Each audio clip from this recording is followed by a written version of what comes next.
नमस्कार दोस्तों, स्वागत है आपका हमारे YouTube चैनल GSYVS में। दोस्तों, गरुड़ बैच यूपी लेखपाल की तरह हम लोग करा रहे हैं। इसमें हम लोग समान हिंदी की क्लास पर बात करेंगे। ये दोस्तों आपकी 11वीं क्लास है, यानी क्लास 11 क्लास आपकी है। दोस्तों, ज़्यादा समय बर्बाद न करते हुए शुरू करते हैं आज का पहला प्रश्न। स्थूल शब्द का विलोम शब्द छांटिए। दोस्तों, स्थूल शब्द का विलोम शब्द हो जाएगा आपका क्रश। ऑप्शन सी इसका सही उत्तर हो जाएगा। और दोस्तों, इस क्रश का सही उत्तर हो जाएगा। स्थूल दोस्तों एक विशेषण शब्द है जिसका अर्थ होता है मोटा या घाना, और क्रश भी विशेषण शब्द है जिसका अर्थ होता है पतला या दुबला। दोस्तों, अन्य विकल्प हैं दोस्तों इनके, जैसे सामने का विलोम शब्द हो जाएगा पीछे, कठिन का विलोम शब्द हो जाएगा सरल, और वक्र का विलोम शब्द हो जाएगा ऋजु। नेक्स्ट, दूसरा प्रश्न, पुलिस के आने से पहले ही चोर भाग चुके थे, यह वाक्य किस काल का है? दोस्तों, पुलिस के आने से पहले ही चोर भाग चुके थे, यह वाक्य दोस्तों पूर्ण भूतकाल का हो जाएगा। ऑप्शन डी इसका सही उत्तर हो जाएगा। ऑप्शन डी इसका सही उत्तर हो जाएगा। नेक्स्ट, तीसरा प्रश्न, चंद्रशेखर का पर्यायवाची शब्द बताइए। तो दोस्तों, चंद्रशेखर का पर्यायवाची शब्द हो जाएगा महेश। ऑप्शन सी इसका सही उत्तर हो जाएगा। महेश इसका सही उत्तर हो जाएगा। और दोस्तों, चंद्रशेखर के अन्य पर्यायवाची याद रख लीजिएगा, शंभु, शंकर, त्रिनेत्र, महेश्वर, कैलाशपति आदि। ये चंद्रशेखर के अन्य पर्यायवाची हो जाएंगे। दोस्तों, अन्य विकल्प हैं, जैसे सुरेश का पर्यायवाची हो जाएगा देवेंद्र, इंद्र और पुरंदर, तथा खगेश के हो जाएंगे गरुड़, खगपति और हरियान, और दिनेश के हो जाएंगे सूरज, दिनकर और भास्कर। नेक्स्ट, चौथा प्रश्न, प्रभुत्व कौन सा शब्द है? तो दोस्तों, प्रभुत्व जो कि तत्सम शब्द है। ऑप्शन ए इसका सही उत्तर हो जाएगा। प्रभुत्व एक तत्सम शब्द है जिसका तद्भव रूप हो जाएगा पहुँच। और दोस्तों, प्रभुत्व के पर्यायवाची शब्द रख लीजिएगा दोस्तों, शासन, सत्ता, स्वामित्व, अधिकार, कब्जा, हक, वर्चस्व और मिल्कियत। ये प्रभुत्व के पर्यायवाची हो जाएंगे। और दोस्तों, बात करेंगे दोस्तों तत्सम की, तो दोस्तों तत्सम वह कहलाते हैं जो संस्कृत से जो के त्यों लिए गए शब्द हैं, वह आपके तत्सम कहलाते हैं। जैसे उदाहरण के लिए कूप, उष्ट और पंचम। और विदेशक आपके वह शब्द कहलाते हैं, ऐसे शब्द जो देश की अन्य या क्षेत्रीय भाषा से हिंदी में सम्मिलित हुए हैं, वह आपके देशज कहलाते हैं। अब विदेशज आपके वह कहलाते हैं जो अन्य देश की भाषा से आए हुए शब्द जो हिंदी भाषा में सम्मिलित हैं। इन विदेशी भाषाओं को में मुख्यतः अरबी, फारसी, तुर्की, उर्दू, अंग्रेजी व पुर्तगाली शामिल हैं। जैसे आपके लिए उदाहरण के लिए अदालत और ऑफिस। और देशज शब्द दोस्तों ये आपका थैला और लोटा हो जाएगा। और तद्भव आपका वह जो संस्कृत से हिंदी में आने पर जिन शब्दों का रूप बदल गया हो, वह आपका तद्भव कहलाता है, जैसे आग, काम और पाँच आदि। नेक्स्ट, पांचवा प्रश्न, दिए गए विकल्पों में अशुद्ध वाक्य का चयन कीजिए। तो दोस्तों, अशुद्ध वाक्य हो जाएगा बिच्छू का डंक विषैला होता है। ये अशुद्ध वाक्य हो जाएगा। इसमें दोस्तों पूर्ण वाक्य बनेगा बिच्छू का डंक विषैला है, ना कि बिच्छू का डंक विषैला होता। बिच्छू का डंक विषैला, ये सही उत्तर हो जाएगा। नेक्स्ट, छठा प्रश्न, दिए गए विकल्पों में तद्भव शब्द ज्ञात कीजिए। इसमें दोस्तों तद्भव शब्द हो जाएगा आपका नैन। ऑप्शन बी इसका सही उत्तर हो जाएगा, नैन। और इसका तत्सम बनेगा दोस्तों नयन। और नयन का दोस्तों पर्यायवाची शब्द भी याद रख लीजिएगा दोस्तों, नेत्र, चक्षु, विलोचन, दृष्टि, अच्छी। ये नयन के पर्यायवाची हो जाएंगे।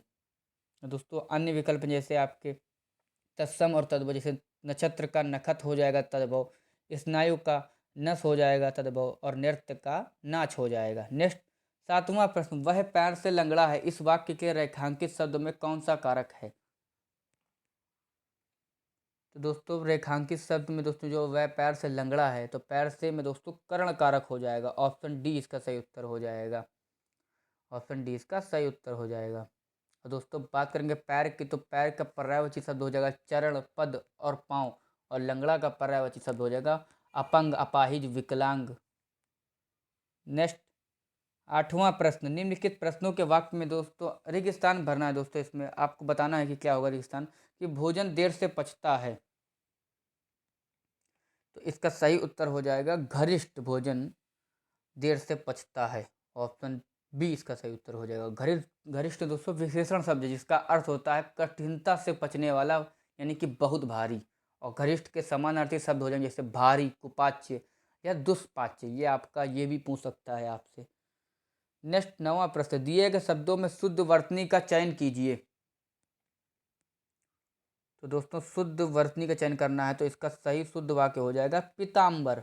ऑप्शन बी इसका सही उत्तर हो जाएगा, पीताम्बर।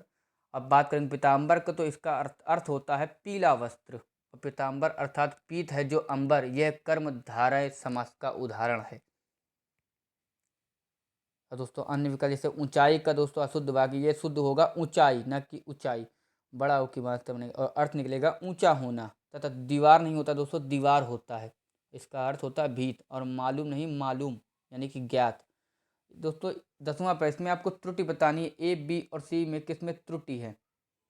अगर त्रुटि नहीं है तो आपको ऑप्शन डी लगाना है कि मोहन ने पूरी कविता सुना दी, कोई त्रुटि नहीं है। तो दोस्तों इसमें सही उत्तर हो जाएगा ऑप्शन डी, कोई भी त्रुटि नहीं है, मोहन ने पूरी कविता सुना दी है, ये एक करेक्ट वाक्य है। नेक्स्ट 11वां प्रश्न, निम्नलिखित प्रश्न में दिए गए वाक्यांश के लिए एक शब्द चुनिए कि वह हंसी जिसमें अपमान का भाव हो। दोस्तों वह हंसी जिसमें अपमान का भाव है वह आपका कहलाएगा उपहास। ऑप्शन बी इसका सही उत्तर हो जाएगा, उपहास इसका सही उत्तर। वह हंसी जिसमें अपमान का भाव हो। अब बात करेंगे उपहास की, तो उपहास का पर्यायवाची शब्द होता है दोस्तों खिल्ली उड़ाना, जैसे बोलते हैं हम लोग, चुटकी, छींटा, ताना। नहीं को दोस्तों कहते हैं ताना कस रहा है, कटाक्ष कर रहा है, निंदा कर रहा है, बदनामी कर रहा है, तमाशा बना रहा है, ये आपके सब उपहास में आ जाएंगे। नेक्स्ट दोस्तों तो अन्य विकल्प हैं, जैसे उच्छ्वास, ये आपका ऊपर जाने वाली श्वास। और अट्टहास, ये आपका जोर की हंसी। और ऊहापोह, ये हो जाएगा दोस्तों विचारों का ऐसा प्रवाह जिसमें कोई निष्कर्ष न हो, ये आपका वाक्यांश बनेगा। नेक्स्ट 12वां प्रश्न, निम्नलिखित प्रश्न में दिए गए वाक्यांश के लिए एक शब्द चुनिए कि जिसके ऊपर किसी का उपहार हो। दोस्तों ये आपके दो प्रश्न आपका वाक्यांश के लिए एक शब्द आएगा जरूर, दोनों आएंगे आपके लिए। तो जिसके ऊपर किसी का उपकार हो वह आपका कहलाएगा दोस्तों उपकृत। ऑप्शन ए इसका सही उत्तर हो जाएगा, उपकृत। और दोस्तों उपकृत के पर्यायवाची शब्द भी याद रखिएगा दोस्तों, अनुकंपित, एहसानमंद, आभारी। और दोस्तों एहसान भी होता है, एहसान भी होता है, कृतज्ञ भी होता है, कृतार्थ, शुक्रगुजार, अनुग्रहित और ऋणी, ये इसके अन्य। दोस्तों अन्य विकल्प आपके जैसे कृतज्ञ, इसका हो जाएगा उपकार मानने वाला। और दोस्तों किंकर्त वह विमूढ़, यानी किंकर तो वह मुमूढ़, ये दोस्तों अपने कर्तव्य का निर्णय ना कर सकने वाला, ये दोस्तों इसका वाक्यांश बनेगा। और कर्तव्यच्युत ये होगा आपका वाक्यांश, जो कर्तव्य से च्युत हो गया हो। नेक्स्ट 13वां प्रश्न, उच्चारण शब्द का संधि विच्छेद क्या होगा। दोस्तों उच्चारण शब्द का संधि विच्छेद हो जाएगा उत प्लस चारण। ऑप्शन सी इसका सही उत्तर हो जाएगा। और दोस्तों यह एक व्यंजन संधि में आते हैं, उत प्लस चारण ये आपका। अब बात करें दोस्तों संधि की, तो दो शब्दों के मेल से जो विकार पर यानी परिवर्तन होता है उसे संधि कहते हैं। जैसे संधि के दोस्तों 3 प्रकार हैं, स्वर संधि, व्यंजन संधि और विसर्ग संधि। स्वर संधि जो दो स्वरों के मेल से उत्पन्न होने वाले विकार को स्वर संधि कहते हैं। और इसके दोस्तों 5 भेद हैं, दीर्घ, गुण, वृद्धि, यड़ और अयादि संधि। और व्यंजन संधि दोस्तों वह कहलाएगा आपका जो व्यंजन के बाद यदि किसी स्वर या व्यंजन के आने से उस व्यंजन में जो विकार परिवर्तन उत्पन्न होता है वह आपका व्यंजन संधि कहलाता है। और विसर्ग संधि वह होगा जो विसर्ग के साथ स्वर अथवा व्यंजन के मिलने से जो विकार उत्पन्न होता है वह आपका विसर्ग संधि कहलाता है।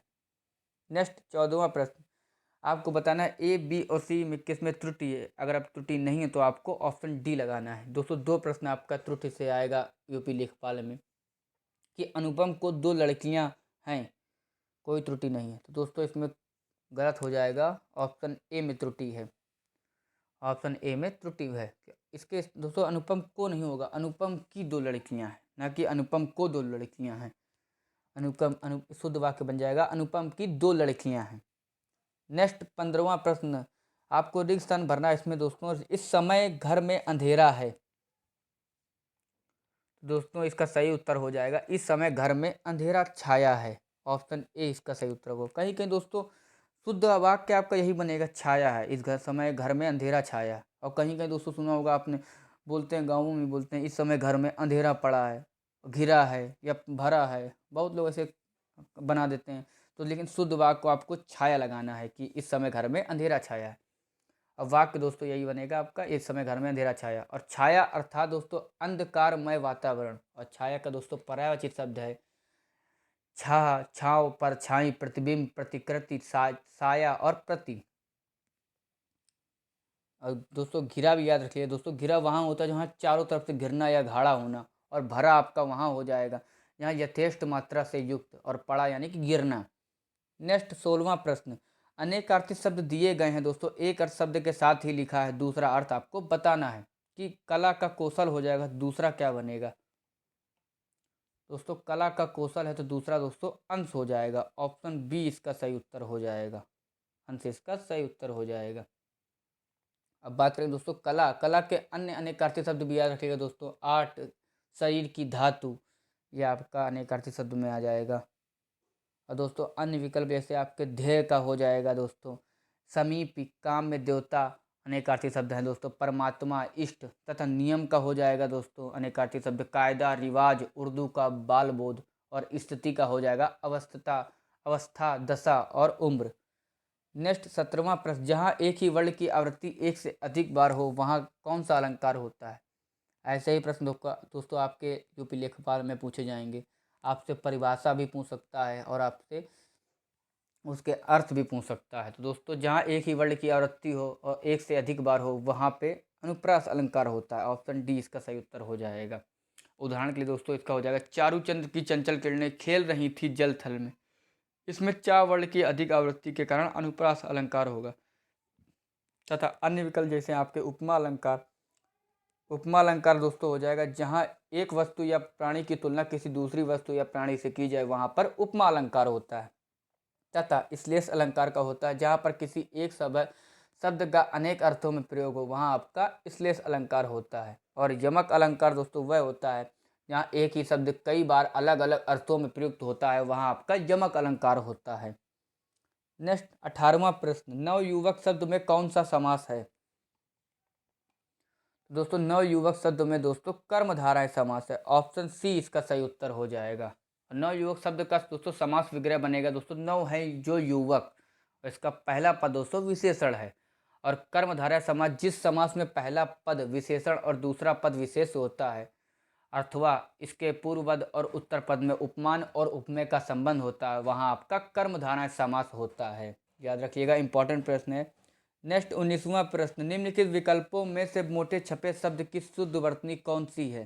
कि कृषि हमारी व्यवस्था पर का आधार है। तो दोस्तों इसका सही उत्तर हो जाएगा कृषि हमारी व्यवस्था का आधार है। ऑप्शन बी इसका सही उत्तर हो जाएगा। ऑप्शन बी इसका सही उत्तर हो जाएगा। नेक्स्ट 20वां प्रश्न, करुण रस का स्थायी भाव क्या है? तो दोस्तों करुण रस का स्थायी भाव हो जाएगा शोक। ऑप्शन सी इसका सही उत्तर हो जाएगा, शोक इसका सही उत्तर हो जाएगा। दोस्तों मैंने आपको बताया था कि आपका एग्जाम में इससे भी एक से दो नंबर आपके आएंगे जरूर से जरूर। एक नंबर तो पक्का है, दो भी कर सकता है एग्जाम में, इसलिए इसको जरूर पढ़ लीजिएगा उदाहरण सहित जितने भी हों। तो दोस्तों करुण रस का स्थायी भाव शोक हो जाएगा। जो अन्य है दोस्तों आपको जैसे कि काव्य को पढ़, इसका अर्थ होता है दोस्तों, काव्य को पढ़ने और सुनने से उत्पन्न होने वाले आनंद की अनुभूति को साहित्य के अंतर्गत रस कहा जाता है। और हिंदी में स्थायी भाव के आधार पर काव्य में 9 रस बताए गए हैं। कौन कौन से दोस्तों? इसके अलावा भी 2 और हैं, जैसे कौन कौन से दोस्तों? श्रृंगार रस का स्थायी भाव रति हो जाएगा, हास्य रस का हास हो जाएगा, करुण रस का दोस्तों शोक हो जाएगा, रौद्र रस का क्रोध हो जाएगा, वीर रस का दोस्तों उत्साह हो जाएगा, भयानक रस का भय हो जाएगा, विभत्स रस का दोस्तों जुगुप्सा हो जाएगा, अद्भुत रस का दोस्तों विस्मय हो जाएगा, और शांत रस का निर्वेद हो जाएगा। इसके अलावा 2 और रस माने जाते हैं, जैसे वह कौन कौन से हैं दोस्तों? 10वां वात्सल्य दोस्तों, इसका स्थायी भाव स्नेह हो जाएगा। और 11वां भक्ति का हो जाएगा वैराग्य स्थायी भाव। नेक्स्ट 21वां प्रश्न, निम्न प्रश्नों में अनेक अर्थी शब्द दिए गए हैं, एक अर्थ शब्द के साथ ही लिखा दूसरा अर्थ बताना है। दोस्तों आपके 2 नंबर इससे भी आएंगे यूपी लेखपाल में। भाव और अभिप्राय यानी भाव का अभिप्राय होगा तो दूसरा क्या बनेगा? तो दोस्तों भाव का अभिप्राय है तो दूसरा दोस्तों श्रद्धा हो जाएगा। ऑप्शन डी इसका सही उत्तर हो जाएगा। ऑप्शन डी इसका सही उत्तर हो जाएगा। दोस्तों अब दोस्तों इसमें अन्य भी हैं, जैसे बल, भूत का दोस्तों याद रखिए, भूत का दोस्तों हो जाएगा अनेकार्थी शब्द, बीता कल, प्रेत, शरीर के पंचभूत, तथा फूंट का हो जाएगा भेद, छेदन, रहस्य, अंतर, और बल का हो जाएगा दोस्तों शक्ति, सेना, सहारा और मरोड़। नेक्स्ट 22वां प्रश्न, वचन संबंधी कौन सा युग्म असंगत है? दोस्तों ध्यान से पढ़िएगा, संगत बोला है कि असंगत, इसमें दोस्तों असंगत पूछा गया है। तो असंगत हो जाएगा दोस्तों आपका बात या बतियां, ऑप्शन डी। बात बतियां नहीं होता है दोस्तों, बात बातें होता है, ना कि बात बतियां होता है। शुद्ध वाक्य आपका बनेगा बात बातें। नेक्स्ट 23वां प्रश्न, निम्नलिखित लोकोक्तियों मुहावरों के सही अर्थ चुनकर लिखिए। कि गिरगिट की तरह रंग बदलना, तो गिरगिट की तरह रंग बदलना हो दोस्तों, इसका बन जाएगा, अर्थ बन जाएगा दोस्तों किसी बात पर स्थिर न रहना, ऑप्शन बी इसका सही उत्तर हो जाएगा। दोस्त कहते हैं दोस्तों आजकल के नेता तो गिरगिट की तरह रंग बदलते हैं, एक बार कुछ और बोला और एक बार कुछ और बोला, अगले ही पल कुछ और बोल दिया। ऑप्शन बी इसका सही उत्तर हो जाएगा। नेक्स्ट दोस्तों 24वां प्रश्न, इनमें से कौन सा शब्द स्त्रीलिंग नहीं है? तो आपको बताना है दोस्तों स्त्रीलिंग नहीं है, तो स्त्रीलिंग नहीं हो जाएगा दोस्तों बचपन, ऑप्शन सी इसका सही उत्तर हो जाएगा। बचपन स्त्रीलिंग नहीं है, और बाकी सब आपके पुल्लिंग शब्द हैं। बचपन का दोस्तों पर्यायवाची शब्द हो जाएगा बाल्यावस्था, लड़कपन, बालपन, बचपना और शैशव काल। और दोस्तों 25वां प्रश्न, लोकोक्तियों मुहावरों के सही अर्थ उनका लिखना है। कि जिसकी लाठी उसकी भैंस, दोस्तों जिसकी लाठी उसकी भैंस, ये हो जाएगा दोस्तों शक्तिशाली की जीत होना, शक्तिशाली की जीत होना। इसमें दोस्तों लिखा है शक्तिशाली की भैंस होना, ये नहीं होगा, शक्तिशाली की जीत होना, ये इंपॉर्टेंट है दोस्तों आई होप आपको वीडियो अच्छी लगी हो, अगर अच्छी लगी हो इसको लाइक करें, कमेंट करें एंड चैनल को सब्सक्राइब करें। धन्यवाद।